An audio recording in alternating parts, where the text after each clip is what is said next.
All right, the Polymega announcement at E3 2019 was something that a lot of people didn't expect, including myself, especially considering the fact that there were so many other things that we were expecting to see and that we got to see and more. The Polymega is supposed to be a retro-based game console that can run older games from various generations, such as the NES, SNES, TurboGrafx-16, Sega Genesis, Neo Geo CD, and Sega Saturn. Now, basically, this all-in-one retro-based game console is something that will definitely be an attraction once it's released in retail, and it's something that could definitely hurt the sales of the Sega Mega Drive Mini and the TurboGrafx-16 Mini, especially the TurboGrafx-16 Mini, considering the fact that it wasn't popular its first time around when it was released back in the late 80s. It had it was available on retail from like the late 80s to early 90s before it was ultimately discontinued in 94. As far as the Mega Drive Mini is concerned, I believe the price for the Mega Drive Mini is supposed to be $79.99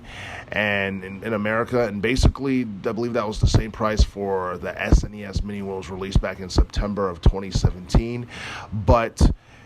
while the Mega Drive Mini is more cost effective, basically you have more options with the Polymega, which I believe the base model of the game console is supposed to be $249 in America, and I think it's something that's worth, I think that's a pretty, decent price, but at the same time, it's something that's probably more suited for retro gamers who are just nostalgic about old school gaming, because as we know, the landscape of gaming is dramatically evolving, especially considering the fact that we have Apple Arcade coming out this upcoming fall, and Google Stadia is supposed to be starting up sometime this year. So the landscape of gaming is starting to evolve, and basically people have more options in terms of what they want to play as far as old school games and new games are concerned. So as far as sales is concerned in relation to the Polymega and how well it's going to do, it's something that's very hard to predict as it stands. As a matter of fact, we are still waiting for an official release date for the Polymega,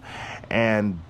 as far as how much it'll sell when it first comes out, it's possible that the competition that this retro-based game console will receive can definitely end up hurting its sales overall as well. But at the same time,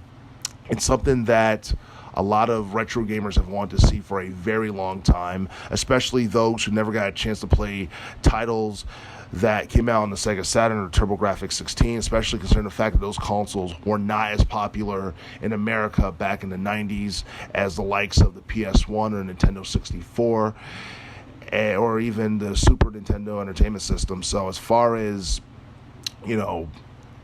its actual release and what kind of success it'll have, it's something that remains to be seen.